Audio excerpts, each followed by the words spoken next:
Hey, you guys! Welcome to this class, my favorite 20 foods and how I fit them into busy family life. So I'm trying to have humor about this class because I swear it's a good one. It's one of my favorites, and I did it live just yesterday and literally had one technical issue after another. And then I woke up super early this morning. It was still dark outside to record it again, just in a good way in the right amount of time. And I recorded the whole thing and it was awesome, and then there was no sound. So here I am. Three is a charm. We're going to make this work because I really want you to have this material. So here's the thing. There's so much to teach about food, so trying to stay super focused with this training. This training is about my favorite 20 foods and how I incorporate them into life and a little bit of how they make me feel great. I'm not going to get into the nutritional value of each thing, and although I'll explain a little bit like why I pick certain ones, and why I was initially drawn toward them, but not getting super nutritional. There's other places where I do that. So just to be clear that that's what this is, I'm hoping that it will last around 45 minutes, and give you tons of ideas. So I wanted to start off by saying, well, first of all, I'm not all the foods aren't the ones that are in this picture as I sit here talking. They're different. Some of them are in this picture and some aren't, and some that are in this picture are not included. But here's the deal. When I first changed my food 7 years ago, I want you to realize that I was coming off of a pretty highly processed diet, and when I was eating clean food, it was usually because I was out, and the glitch was that I had no freaking idea how to cook. Like, that was not part of my repertoire. I luckily married someone who liked to cook, but if you're a busy mom and you have a spouse who works out in the world, you know that sometimes that spouse doesn't get home in time to cook dinner nor think about all those details around kids, and it's not like it's his fault. It's just like dividing and conquering. That's how life seems to work out.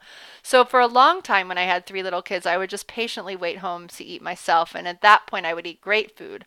But when left to my own devices for my kids, I fell into this sort of trap of processed food, which I would eat too, confessions, and just what kids food is. So I just want to be clear that that's where I was coming from. These foods are not an enlightened version of me being a great cook. This is me finding food and realizing how it affected my body. So I ended up stumbling upon this notion that food would affect me because I was really 80 pounds heavier than I had ever been. I ended up losing that weight by changing my food. I think I lost around 65 pounds. And I turned to food because that's what I had always done. But luckily, this time, 7 years ago, I turned to the right person and the right tools, and it changed everything.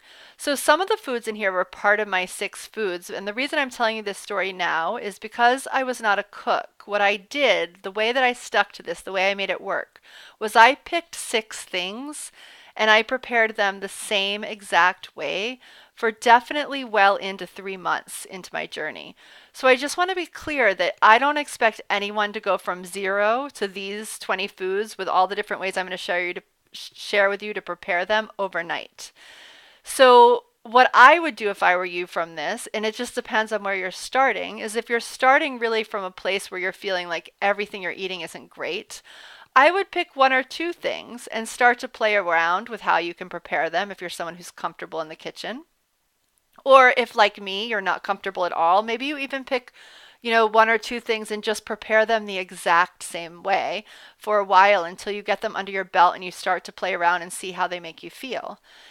And then if you're someone who's, into healthy eating and is comfortable in the kitchen, then maybe I'm giving you lots of little nuanced ideas and you're pulling from different places. But basically, I want you to take from here what's doable for you and make it work. Because the one thing I'm sure about is that the food really does make a difference. Because when I changed that food, and, upped myself little by little in terms of what I was eating, and I lost the weight. I healed myself of seasonal allergies. I healed myself of having to take hormone medicines all the time to get my period. I cleared my skin. So much went right just by changing my food.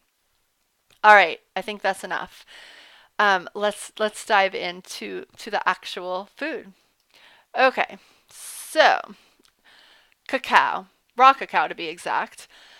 Um, One of the things that I realized when I changed my food this time, 7 years ago, is that I didn't want to be deprive myself anymore. So I definitely had a history of turning to food for the weight issue, not the health issue, the weight issue, because before this I had no idea I was unhealthy. And I would turn to food and feel super deprived. And I was always kind of good actually at hitting my weight goals. But then obviously, if I did this more than once, eventually I would go back to my old habits and sort of yo yo and then be back again where I started. So this time I met the right mentor, and it was clear to me that deprivation was not going to work anymore. So I didn't want to feel deprived. And one of the things that I realized I genuinely loved is chocolate. So luckily, I found a way to incorporate that right off the bat. So one of the six things I always had was a smoothie that had cacao in it. And it was just simple. It was just bananas, cacao, dates, and coconut water. It was so good. It was like a chocolate shake. And every day I felt like I had this goodness. I soon realized how to make raw brownies, which were just dates and nuts and raw cacao. And then a later evolution was Nutella. And I always include this one because a lot of people tell me they give their kids Nutella. And if you do give your kids Nutella, no guilt, but just read the label and see what's in it. See if you recognize those ingredients as real food, and then maybe consider making it. That recipe is on plansimplemeals.com. And actually, just to backtrack 1 second before I go to the next food, I want to be clear that what I was taking out when I cleaned up my stuff was I took out dairy, I took out all processed sugar, I took out gluten. At the time, I took out alcohol and caffeine, although those things I've played with over the past 7 years to see how they affect me. I do have some caffeine now, and I do have some alcohol, but I have played with not having any, and I feel better. So I try not to have any. And then I also ended up going plant-based, so taking out all animal protein. And I did that for about 6 years, and I still consider myself hugely plant-based, though to a die-hard vegan. I do feel an urge like once a month to have fish. And so like once a month I'll have fish without, the dairy or the gluten or any of that part. And my body, I'm just getting better and better at listening to my body and what she needs. All right. So cacao, that was number one. Number two, seaweed. And this is also one of the ones I integrated that first six foods that I ate over and over again for 3 months.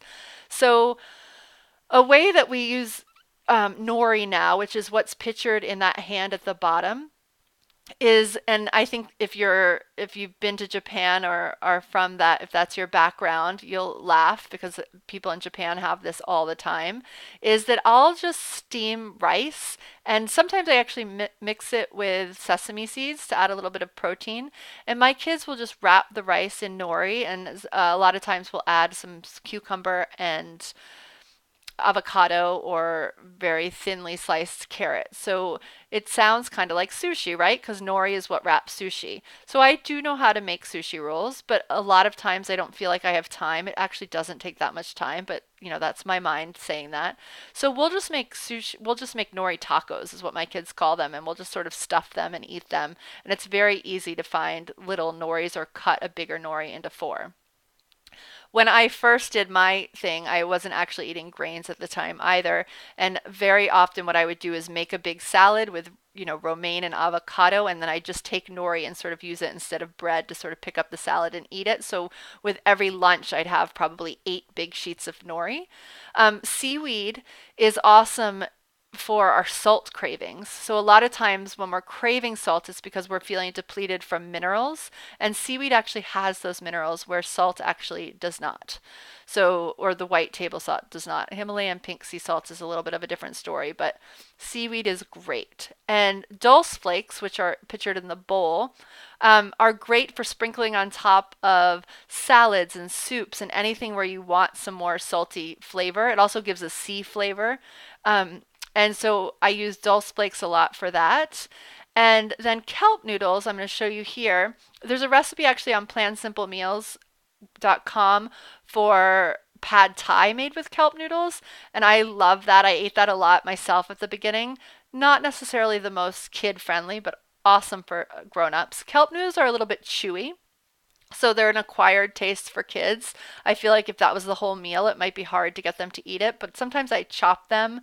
My kids actually will love them just in a salad. This is pictured with pesto and some greens wrapped in it. And if you use tomato, then the noodles get really soft. So that's just a good tip. All right, quinoa. Quinoa is an awesome seed, actually, or grain, you can call it. We normally associate it equal to rice, but it's actually a seed. It's high in protein. And I often find that I feel better after I've eaten quinoa than brown rice, though don't get me wrong, I do also eat rice. And quinoa, you can just make it and substitute it for rice, but some other fun things to do are just a simple stir fry where you mix in veggies but are using quinoa. Quinoa cakes, which I'm going to show you in a sec. And you can also make quinoa sweet for breakfast. So instead of oats, and here's a picture of quinoa cakes. So with quinoa cakes, what I'm doing is I'm just making a pot of quinoa, and then I'm sautéing, dicing up really small onions and carrots and some sort of green veggie, sometimes asparagus or broccoli, and I'm sautéing that a little, like just to soften it up. And then I sort of put, I think it's like 2 parts quinoa to 1 part veggies, mix it all together, and then with my hands make patties and just pan fry them in olive oil. Delicious. And they're really good cold or warm, but everyone seems to love them. Okay, sweet potatoes. So sweet potatoes were something that actually I had to grow to love. Um, I'm funny, I'm not like a sweet, savory person. So when I first started integrating sweet potatoes, I loved them for their nutrients, for their fillingness, because I'm going to share it in a couple examples of how when I first changed my diet and took out that gluten and dairy, I felt like my mind was telling me I was always hungry.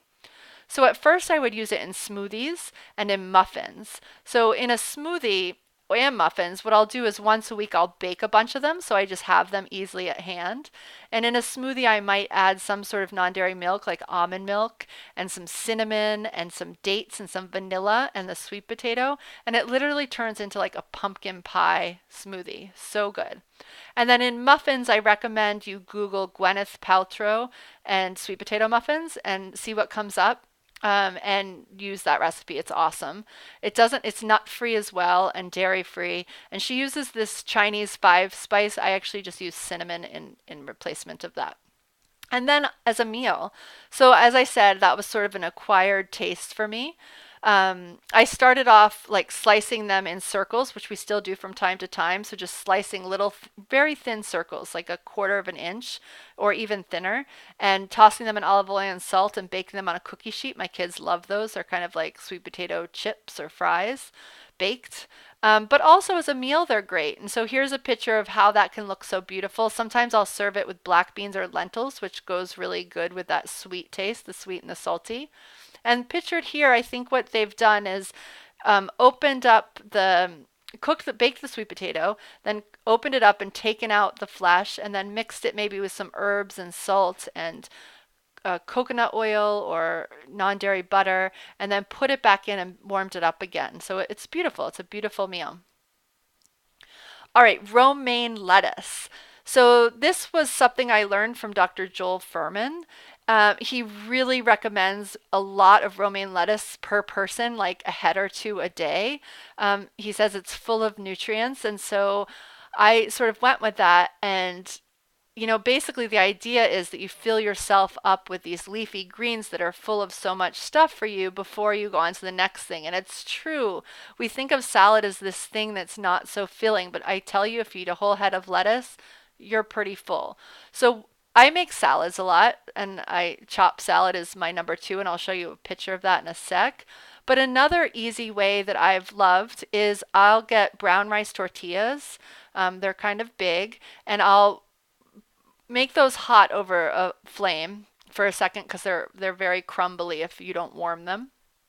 And then I'll put some hummus or some sort of dip over that, and then put the lettuce and just sort of have a taco. Like I'll put a whole head of lettuce in there. So the brown rice is kind of keeping it together. The dip adds some protein, and it's just a really easy lunch. It's like what I call my mama lunch. I have it quite regularly. And then a chopped salad, and then sometimes I'll put lettuce in my green smoothie if I'm finding that like I'm having a day where I won't have any, or if it's winter and I'm craving more soups. I pretty much always start my day with a green smoothie, and a few leaves of romaine in there don't taste like anything. Here's an example of a chopped salad just to show you that yes, I eat the whole head of romaine, but I also put in some other things so we get the whole rainbow. So here there's avocado, tomato, and some beets and cucumber actually. Okay, kale. So kale is like my funny joke because I love kale. I think I have it every single day now. But if you had have told me 7.5 years ago to go to the grocery store and pick out kale, I think I would have cried. Because I would have gotten to the grocery store and I would have looked at all those different kinds of kale and I wouldn't have known what to do with them at home and it would have been really daunting and overwhelming to me. And I hadn't quite acquired the taste. So kale is awesome. It's so good for you, but just give it time. A lot of people say they just don't like it, but it takes a minute to acquire to acquire new taste. So my favorite way to eat it cooked is to take the bunch, wash it, and then sort of squeeze it together lengthwise, and then chop it into very, very skinny, long strips. So, like, I'm talking a quarter of an inch or even less, little strips all the way down. So it's really chopped small. And then I'll warm up some olive oil in a pan, in like a frying pan size, and then I'll put the very finely chopped kale in, and I'll sort of stir it around so it gets the olive oil. Always put it into a hot pot. That was something I learned from my chef husband. Always put it into a hot skillet, and then I put garlic on top. If the olive oil starts going away, I'll add a little bit of water. Or the thing that I haven't put here is something called mirin, Mirin, which is a Japanese sweet wine. It's awesome. It tastes so good with kale, and it takes away any bitterness that there might be. So the only thing I would say about mirin is I love the brand Eden because it's actually mirin, or you can get actual mirin also at liquor stores. But always read the label because a lot of Asian stores now it's a high fructose corn syrup instead of the actual mirin. So read labels. And I'll put mirin at this point and water and I'll saute it until it's done. I mean, I'm talking a little bit of water just so that it's not all oil and that it gets cooked. And then once the leaf is the consistency that I want it, then I'll drizzle tamari, which is gluten-free soy sauce over it. So soy sauce and tamari don't like to be cooked at a high temperature, so always add that last. Don't cook with that. Smoothies are also the base. Smoothies. So kale is also the base for my green smoothie in the morning very often. Sometimes I also use spinach. If you're just starting with green smoothies, I would actually tell you to start with spinach, but you can very quickly switch it up with kale, and it's good to switch up greens. And then chips. So if you have a oven, kale chips are very easily made by taking out like the really thick part of the spine and then tossing the big leaves in a little teeny bit of olive oil and a little teeny bit of salt and putting them on a cookie sheet and baking them at a kind of a lowish temperature until they're crispy. They burn pretty easily, so you don't want to go too high. And then also I have a great sort of, I call them my kale Cheetos recipe on plansimplemeals.com that you just need a dehydrator setting. So that it needs to be at about 110 degrees in order for that recipe to work. And so up above, this was curly kale, which is one kind, and then lucinato or dinosaur kale is another kind. A lot of times I saute this one, although I do the curly one too, and the curly one goes into my smoothie for sure. Okay, bananas. So one of the things I said I took away was sugar, and processed sugar is huge. It's everywhere. I use the example quite frequently of the very popular Starbucks pumpkin spice latte, and because that has 13.5 teaspoons of sugar in it. It is recommended by our government, actually, who doesn't always give us all the accurate information we need, that a woman should not have more than 6 teaspoons of sugar a day. So if they're saying that, it's for real. And a man no more than 8 or 9. So already in that latte at Starbucks, you're getting more than double what you need. So just to show how it sneaks in. It also sneaks in yogurts are a good thing to read the label. There's just so many things that have hidden sugar that we don't realize. So bananas become a really great sweetener. And as you know, I have it in my chocolate smoothie. That it's the sweetener for that. Did add dates a lot at the beginning, but as I acquired more of a taste for not having so much sugar, I have to say that now I don't always even add dates. Very often I'll start the day, if I'm not starting it with a smoothie, with a fruit salad. That's kind of like my weekend thing. I love doing that, and the kids love having that. So bananas, I feel like, add some fillingness and some to the fruit bowl. And then I'll make sure that I'm rounding out the rainbow with something like a kiwi and berries, so we're getting all those colors. And then one of the things I do with bananas, and we'll get into this in the shopping section too, is I buy extra and I let them go really ripe, and then I peel them and put them in a freezer Ziploc bag and freeze them. So frozen very ripe bananas actually even get sweeter than when they're on the counter. And then you can put a frozen banana with either frozen mango or frozen berries into a high-speed blender like a Vitamix or a Blendtec, or I think you could even use a Cuisinart and make sorbet. And if you look at the labels of sorbet, you'll also see how much sugar, or ice cream, how much sugar those have. And this is just such a good alternative to that for both ourselves and our kids. And sometimes we even, in the warmer weather, have ice cream for this sorbet, this ice cream for breakfast, topped with like granola and fresh fruit. And that's been totally popularized in California as smoothie bowls. It's just a great way to start the day, and it's just fruit. Okay, let me think if I have anything else to say about bananas. Oh, I used the example of sugar, and that's why I have it. So I just wanted to tell a story about sugar, and it's just highly addictive. So an example that I give in my book is my daughter's kindergarten teacher. At their school, they had a yogurt day, and what she found is that a lot of the kids were used to very sweet yogurt, because as I said, yogurt has a lot of sugar. So she made a plan to back them out of sugar. So she started off by buying plain yogurt and adding maple syrup until it was the sweetness of normal yogurt. And then what she'd do, and that is dairy yogurt, I have to say. So I don't usually do dairy in my house, but this particular child who was in that class could be okay with dairy, so she had that. And what the teacher would do is she would each week add a little bit less, and then at some point she'd just serve the yogurt, and then the kids could put a little teeny bit of maple syrup or a spoonful on top.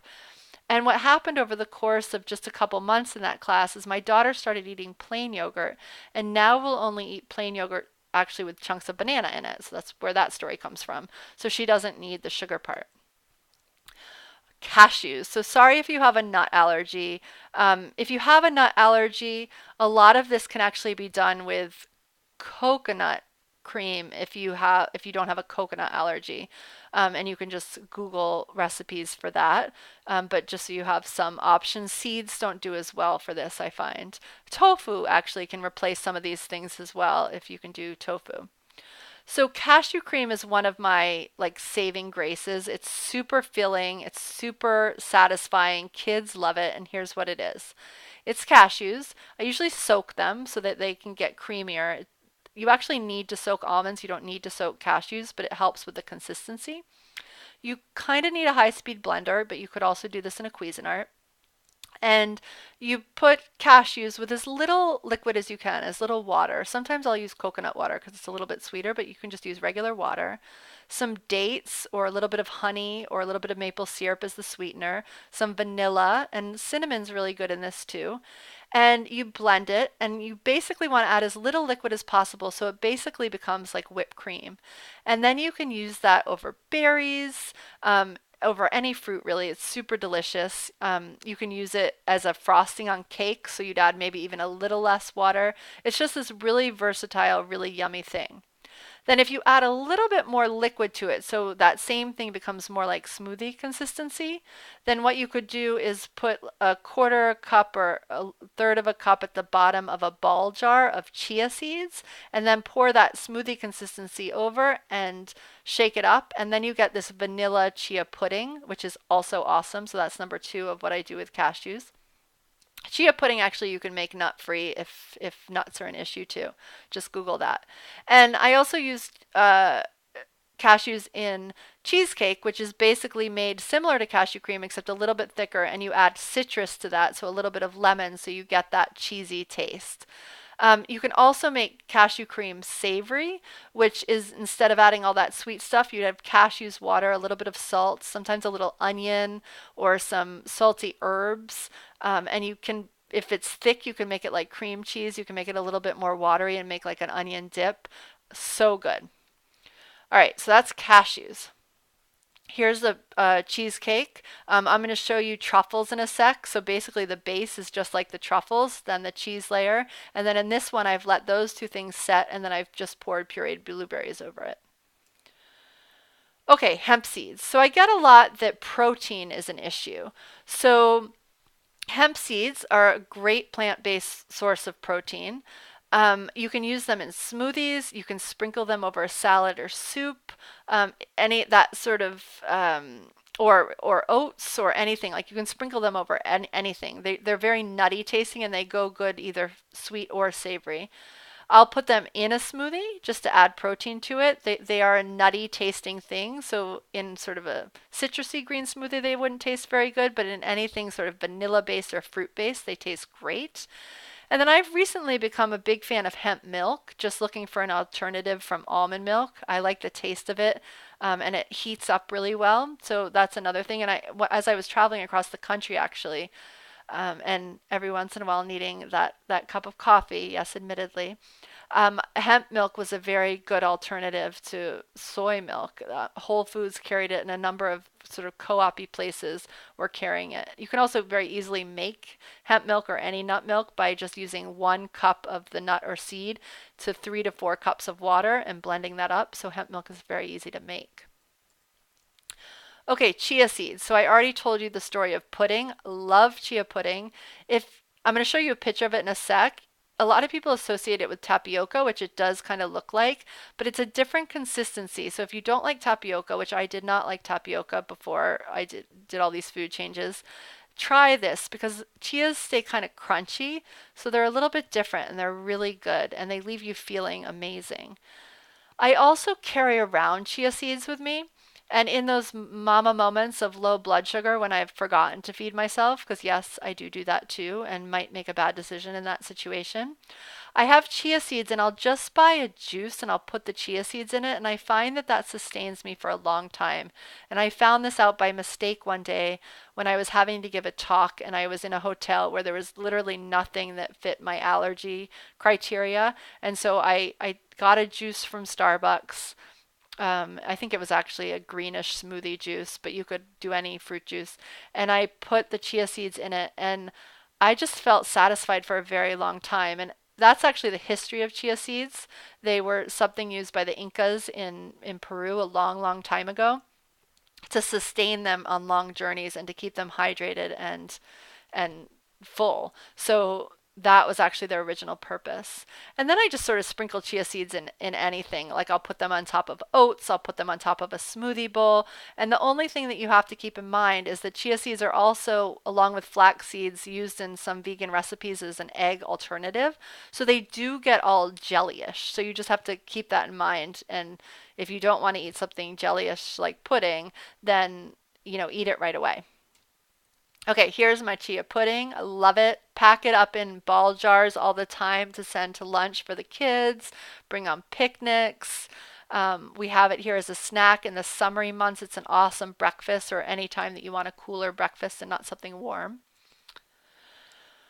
Okay, almond butter. So, almond butter, I feel like all nut butters kind of get a bad rap, especially if weight loss is one of your goals.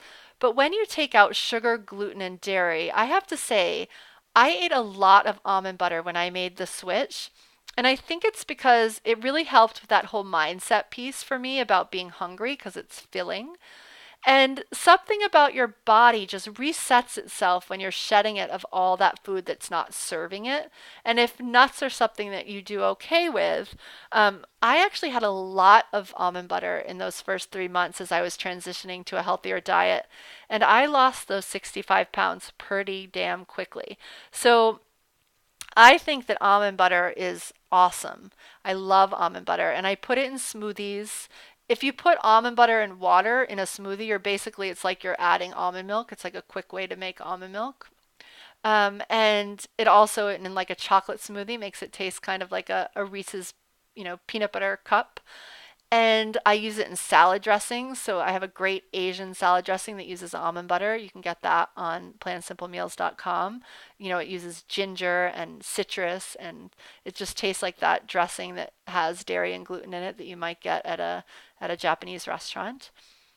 I use it in cookies a lot because we cook cookies without dairy or gluten, and so it acts as a fat that like a butter would, but also it sort of seems to hold non-glutinous flours together. And then I just eat it with apples. So when I was transitioning and trying to be simple, this was my tool. I would have an apple and I would have it with almond butter, and I would feel very satisfied after. And that's a great kids snack, great thing to pack in kids' lunch and get them in the habit of eating. It's yummy. Growing up, I actually used to love peanut butter, but you could use almond butter on celery sticks. So that's something that you might remember too. I still like that. My kids aren't yet fans. The thing about almond butter is when you're buying it, please read labels. It is something that manufacturers can add sugar to, extra salt to, and extra oil to. So you really want the ingredients just to be almonds. That's all that needs to be in almond butter. And nuts are something that are pretty good practice to invest in organic. There's just a lot more regulation around organic nuts. And so my feeling is that a lot of those nut allergies actually stem from an allergy to mold versus the actual nut. And I just have this sense, I've experienced it in my throat with non-organic nuts actually, that they are just moldier. Okay, cinnamon. So cinnamon is a great food, a great ingredient for especially for this time of year if you're living somewhere where it's cooler. It's very warming to the system. A trick I learned from an acupuncturist, actually Robin Green, who was on the Plan Simple Meals podcast. You can listen to that because she actually explains more of the why behind this. But she recommends dicing up a pear. I also do apples, and putting cinnamon and sauteing them in coconut oil. And I actually add a lot of cinnamon. And we have that a lot for breakfast, but she shares it as a remedy for a cough or any sort of chest issue. So, and it really does work with pears. She recommends with pears. I do apples, all the time. And so, whether there's not necessarily a chest issue, but with pears, it's actually medicinal, which is so cool. I'll add cinnamon to hot chocolate and or to vanilla milk, and I say milk lightly because we're not using dairy, obviously. So when I make hot chocolate, it's dairy free and sugar free or processed sugar free. So usually what I'll do is I actually don't use the raw cacao in hot chocolate because I feel like that's a little bit of a waste of resources because I'm heating it. So I buy cocoa, but I make sure there's no dairy or sugar added to it, that it's just pure cocoa. And I'll add honey usually as the sweetener, and I'll make it with almond milk or rice milk or hemp milk. They're all delicious.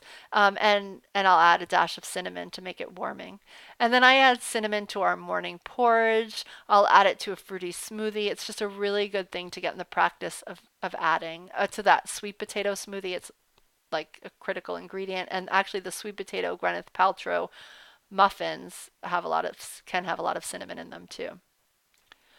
Okay, avocado. So this is another one kind of like the almond butter that was quite important to me as I was transitioning into a healthier diet, was just understanding that I did need some fats, that it wasn't all about calorie counting, and that it was more about getting good whole foods inside of me.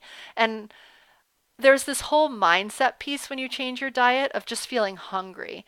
And I can say this now, like I didn't understand it as much at the time. And at the time that I was eating all this avocado and almond butter, I guess I didn't even know that it was going to work and that I was actually going to lose the weight. I was just kind of following instructions.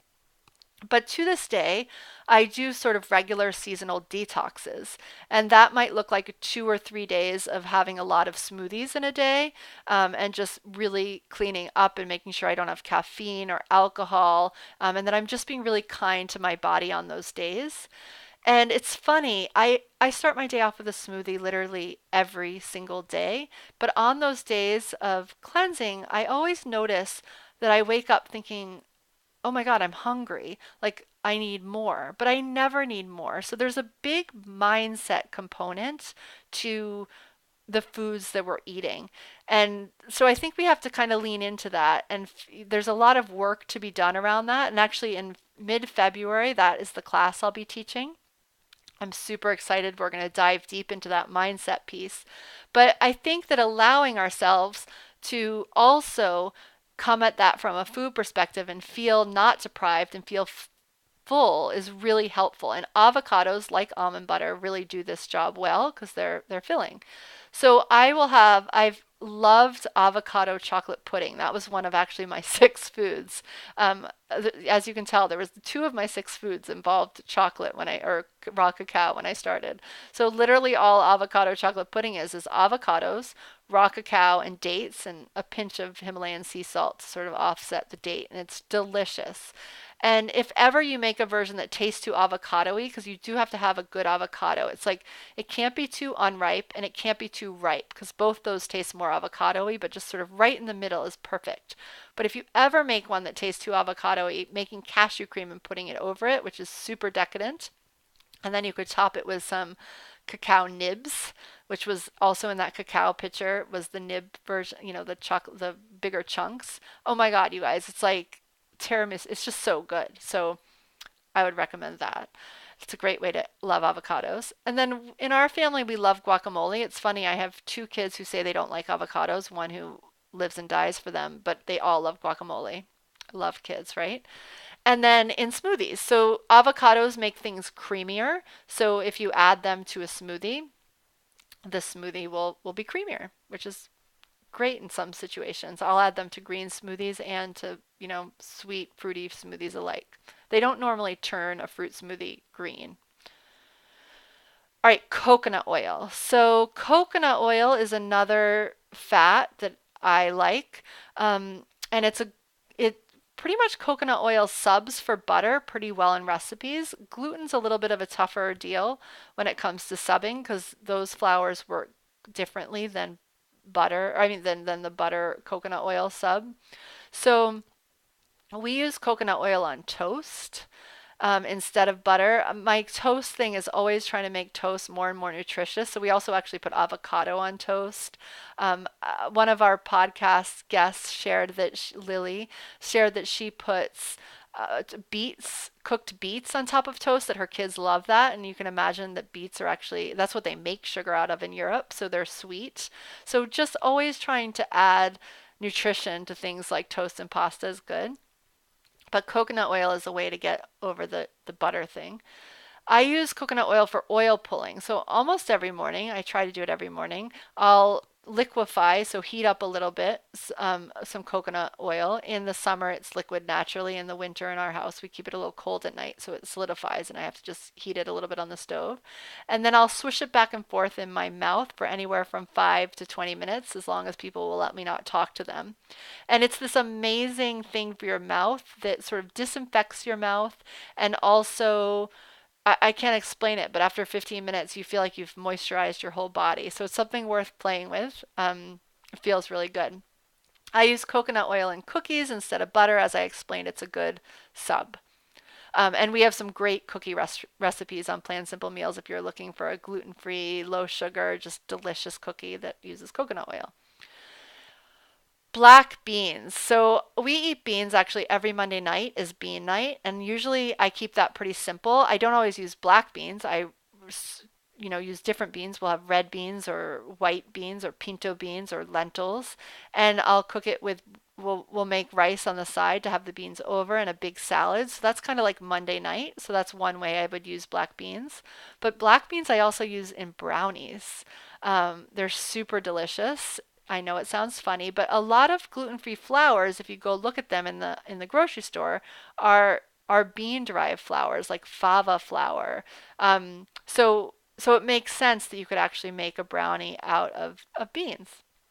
And they taste really good. They don't taste like beans. And dips. So you can use beans and dips. And so hummus is just chickpeas made into a dip. But black bean, all sorts of beans can make dips. So that's just a good, different ways to use black beans. Here's the brownies, just to show you that they look real. You can put nuts and chocolate chips on top of it too. Another thing about beans, actually, real fast, is that I really recommend having a goal to move away from canned beans. So that might not be you might get into beans first and then start moving away. But dried beans taste different. They're really good. They're not coming in a can, which can sometimes have BPA. But also, even when they say BPA free, I just feel like it's so much better to start from dried beans. And I find they're easier to digest. So that whole thing, beans, beans, good for your heart. The more you eat them, the more you fart. Doesn't happen when you soak beans overnight and then cook them. And if that's feeling really daunting, the tool that I use and love and recommend everybody get is a pressure cooker. So that makes beans, you soak them overnight and you cook them for 12 minutes in the pressure cooker and you have a meal. So it's not like you have to be standing by the stove for 3 hours watching and adding water. Okay, the brownies again. And cilantro. So cilantro is an herb. I find adding herbs is a great way to just become a better cook, just to be conscious of what herbs you're adding, or at least it was for me as I was learning to cook. And cilantro is one of my faves. I know not everybody loves cilantro. It's actually a genetic thing that some people it tastes like soap. So as long as you're not that person, I make something called green sauce, which was taught to me by my mother-in-law and sister-in-law. And it's basically blended up cilantro with some peppers and onion. It's so good. And if you mix that with avocado, actually, you make a very quick guacamole without having to dice up all the stuff. And kids love that version of guacamole because it has no lumps if you have people who are scared of lumps. I'll put cilantro into a green smoothie. Don't get grossed out, but I'll just put a little bit, and it tastes really good with the tropical green smoothie. So a smoothie that would have the fruit would be mango or pineapple. Cilantro tastes really great with that. And then my sunflower dip, which is made of sunflower seeds and cilantro along with some other stuff. You can find that over on plansimplemeals.com. I actually think it's called sunflower caviar over there. It is awesome. It's a great, if you're trying to mix up and not have hummus all the time, it's just a great one. It's a great party pleaser. People love it. And you can wrap it in collard leaves, raw collard leaves. You can have it as a dip and put crudité around it, or you could dip gluten-free crackers in it, rice crackers, or I love Mary's Gone crackers. Those are great seedy ones. So you can use it as a dip. And again, that's a big party pleaser if you're having to go somewhere over the holidays, especially. It's great. Okay, so this is a picture of our taco night. So you can see that we have the beans, and then that's the green sauce and the guacamole in the background made with the green sauce. And yeah, so you can see how I incorporate that into my life. Okay, dates. So we talked about bananas. Dates are kind of a more another alternative for sugar that you can actually use in replacement for sugar and some sweet treats. So I use dates to sweeten smoothies. My kids love just having dates. You take out the seed and replace the seed with nuts or seeds in it. So you're stuffing them. We call them date tacos actually. So you get that crunch and that sweet at the same time. And then we use dates for truffles. So when I say truffles, this is what they look like. And it's just dates and any sort of nuts and seeds. I feel like pecans and walnuts make them the smoothest consistency. A raw cacao, a pinch of salt, the dates, and then you can roll them, as you can see, in a variety of things, in nuts, in more raw cacao, in coconut. And there's the recipe for this over on Plan Simple Meals, but also you don't need a recipe. You can literally put this in the Cuisinart and just play and have fun with and get the right consistency and see how it is. Start with 1-to-1, and then if it's too datey, then add some more nuts. If it's not holding together, add a few more dates, and then have fun with what you can roll them in. You can roll them also in hemp, which is a cool holiday thing because hemp kind of has a green side to it. You could wrap it in chia seeds. So many yummy things you could roll them in. Okay, tahini. I love tahini because one of the things I'm always trying to do, as you might hear, is just make things feel creamy. And so tahini was a great base for me for salad dressings, for like that creamy salad dressing. So a simple salad dressing that I make all the time is tahini and lemon, teeny bit of maple syrup for sweetener, tamari, and I just mix all that together, herbs, a little extra salt if I need it, but usually the tamari takes care of that. And it's just a yummy, creamy dressing that, a lot of creamy dressings have dairy and a lot of store-bought stuff has gluten in it. So you sort of have to look for that. So tahini is just ground up sesame seeds, and you can don't buy the sesame seeds and grind them. You can just buy the tahini, and it just makes an easy dressing. And then in dips, so tahini is a pretty standard ingredient in hummus, but you can, you know, use it in a variety of dips. And then also, someone yesterday actually on the live version of this recommended a muffin recipe. So really it's used in a similar way to how cashew, it's like a thick milk, it's like a cashew cream but made of sesame seeds. So there's lots of ways that you can use it. All right. I think we're almost to the end of these 20 things. The second to last, I believe, is this. It's water. So I know this sounds silly. Of course you know about water, but water is one of those things. It's just one of those important additions, ingredients in my life, because when you drink enough water in a day, you change how you feel. And I know we've been told to drink 8 glasses of water since we were born, but if you change one thing, if you just want one doable thing, focusing on this is huge. I still have to have weeks where I focus on this because as a busy mom, running a company, all the things that we do, all the hats we have in a day, it is so easy to leave the house and come back at 3 or 4 and be like, oh my God, I have not had enough water.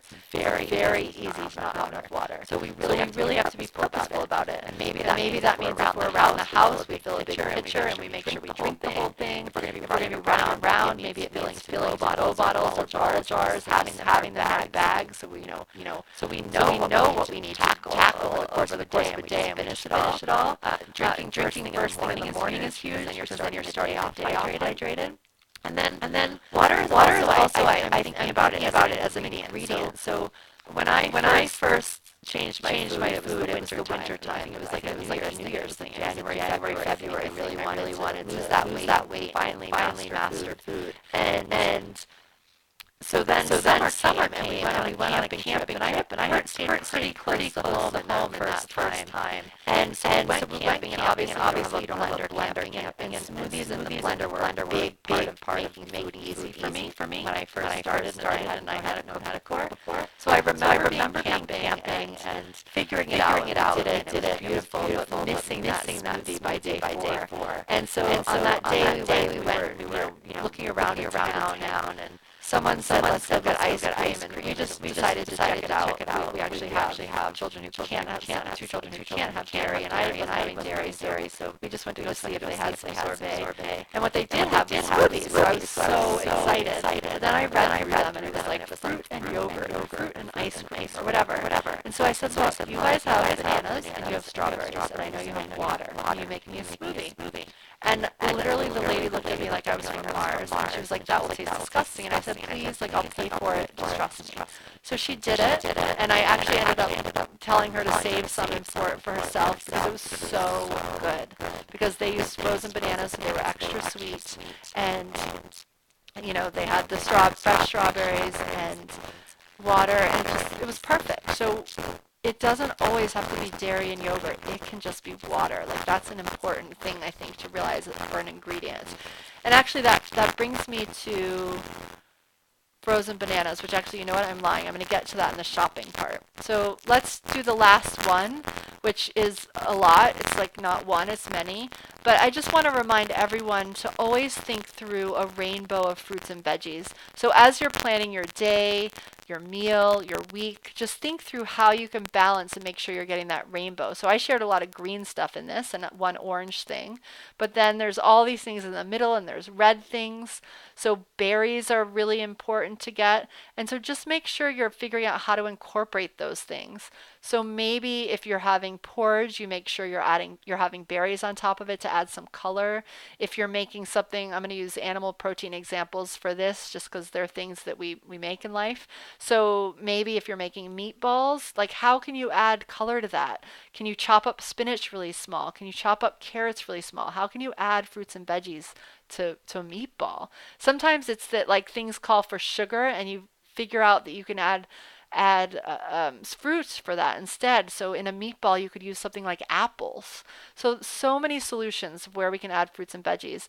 Tuna fish is another one. So although I'm mostly vegan, my kids eat fish and chicken, once or twice a week. And so tuna fish is something they love, but our tuna fish has always been, the can of tuna fish and then equal, if not more, chopped cucumber, chopped radish, chopped pickles, all mixed in. Sometimes I'll do half mayo and half avocado, so it's not so much mayo. We use veganese actually, so it's not made of eggs. I have one who's allergic to eggs. And so just always making sure to add those veggies into whatever you're doing. I also have an awesome fruit and veggie supplement. It's just a food supplement that we all take. We've been taking that actually longer, I think, than we changed our diet. I'm always happy to share that, and I'll share a way. I'll give you a way to find out more about that in a sec. But shopping, this is really important. So it's funny I didn't put yearly on here, but I think I'm going to end with yearly. But it's really important to, as we're changing our diet and adding more healthy ingredients into it, to have a plan for shopping because that can get really overwhelming and it can also get expensive. So, but having a plan makes all that a little bit better. And if you're listening to this and you're part of the lab, the month of January is going to be all about streamlining the shopping process and really nailing down where we're getting things and how we're getting them and what that looks like and having this plan going forward into 2017. So if you're in the lab, look forward to that and just hear these as tips. If you're not in the lab and that sounds intriguing to you, maybe that's a reason to join the lab. And I'll give you a way to do that in a sec or how to reach out with me in a sec. But let's just dive into what it looks like from a, high level in terms of these 20 ingredients. So quarterly, I look at where I can get grains at a wholesale price. So for example, brown rice I get at Costco. White rice, which I use sometimes, I will get at an Asian market. I'll get those big 5 pound things. You can also get it bulk at your normal supermarket sometimes, but just pay attention to where you're getting the best price. And things like rice and quinoa and even gluten-free pasta. These are things that you don't need to get every month, even every week, every week, every month. You could even get every quarter. So figure out the best way to get those things. Beans actually are another thing that you can get quarterly, and find the best resource for those. Beans you can get in the bulk section of your grocery store. You can also look online and get them directly from farms. And sometimes local farm shares have beans. I know here in Massachusetts there's a bean share that comes out every fall, and you can basically get your year's worth of black, red, and white beans. So that's awesome. Then tierrafarms.com, which is also written under quarterly. This is where I get nuts and dried fruit and seeds. So I just think through those things pretty much once a quarter. Those things sometimes don't last me the whole quarter, but I don't quite have to order them every month, so I've put them under quarterly.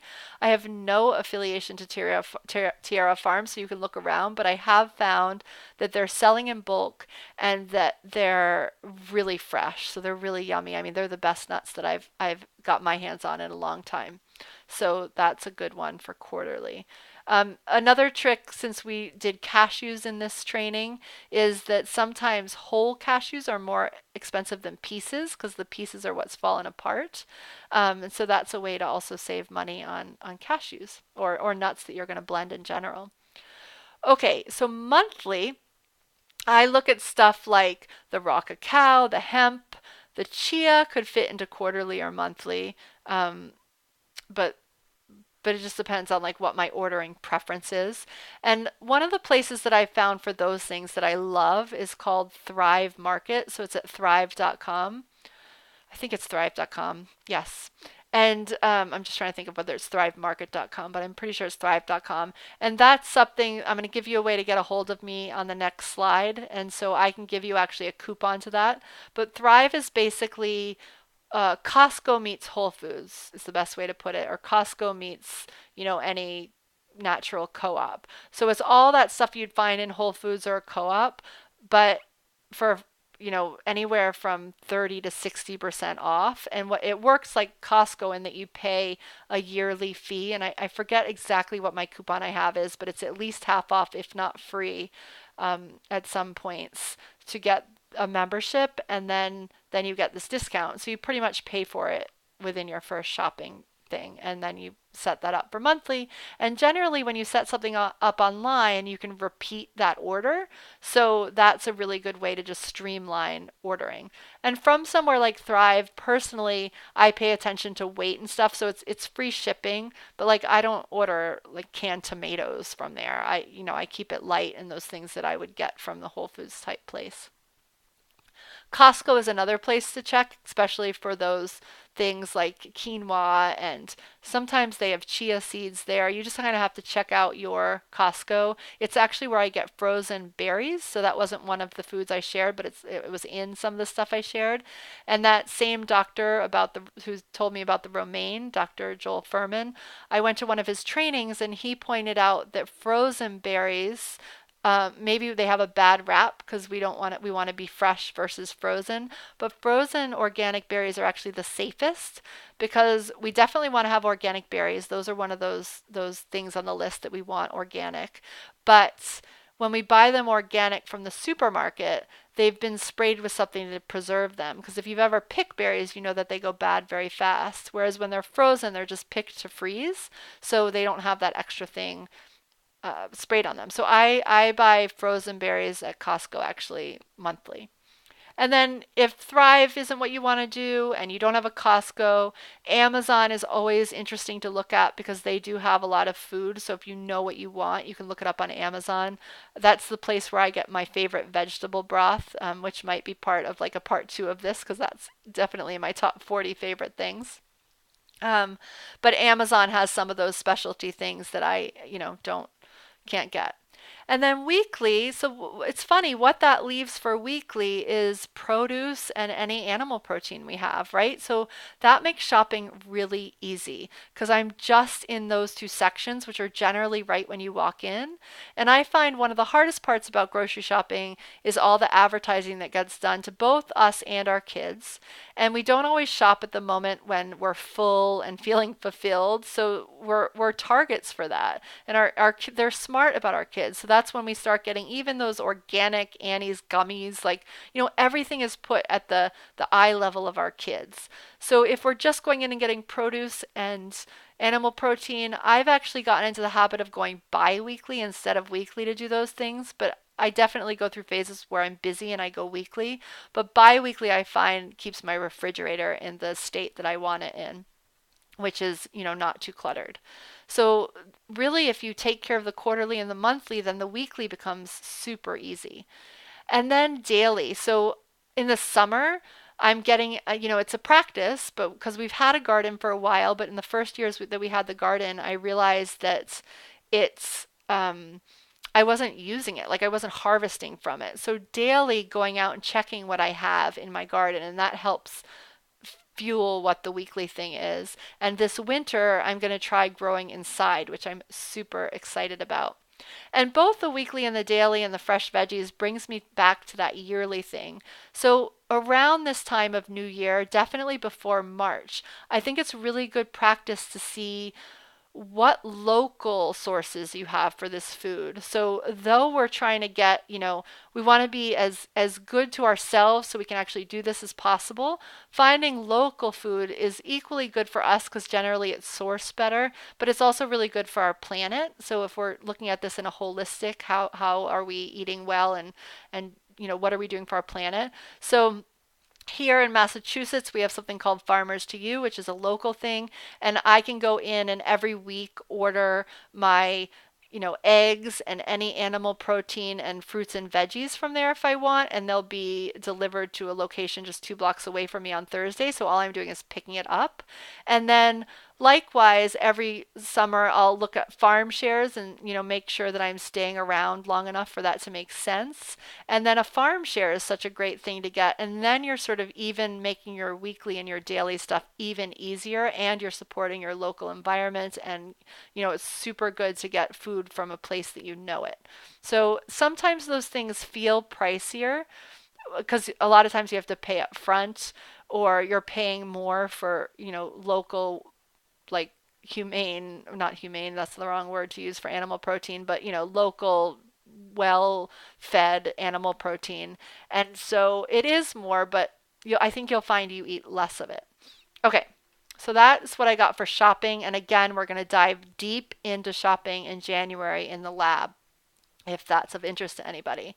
And what I'm feeling right now as we end the year is that food, how we eat it, like how we show up to food, like couldn't be more important as it is right now, both because we've come so far away from it as a society, but also because I feel like we're in this time when we can make a really big impact as women and as moms on our planet, and that this isn't coming from like a high level government or school standpoint. Yes, there's stuff that's moving a little bit in those arenas, but this is really going to have to be a grassroots movement. So I've been focusing on how I can best serve. There's so many amazing people out there doing work in health too, and you can hear a lot of those on the podcast, but I've been really focused. And so I feel like I have so many little tidbits that would help different people on different points of the journey. And I could spend 2 hours explaining what all those different parts of the journey might look like. But what I'd love to do is just hop on the phone with you. So if that sounds compelling, I've opened up 2 days a week where I will do that in the next couple of weeks, just to check in and see where you are and what your next doable step might be. And that might be stepping into the lab, or that might be as simple as just committing to kale and cacao for a week. So we'll really dive into that. I can hear where you are with your kids, where you are in your health journey, and we'll just make a quick plan for your sort of next 3 moves. And so if that sounds great to you, I would love to get to know everybody better. I have to say, after being on the road for 12 weeks and meeting so many amazing people, maybe it was you in person, every day I met amazing moms and we had conversations, and I got to understand better what people were struggling with and where people were doing really well, and how different kids were eating different ways and how different school systems influence that and all that kind of stuff. And I'm home and I'm loving being home for the holidays, but I'm going through a little bit of withdrawal of connecting with other moms. So you'll be doing me a favor as well as you a favor by signing up and connecting and just really taking your next step. So that, my friends, is what I've got to say for today. And I'm so looking forward to more of these trainings. I was thinking like I could do the 20 through 40 food and 40 through 60 food, but then there's also this whole mindset component. So there's going to be a lot of stuff coming up. So stay tuned, and I will see you guys in the next class or in the lab or wherever, or on the phone, or wherever we are destined to intersect next. Bye for now.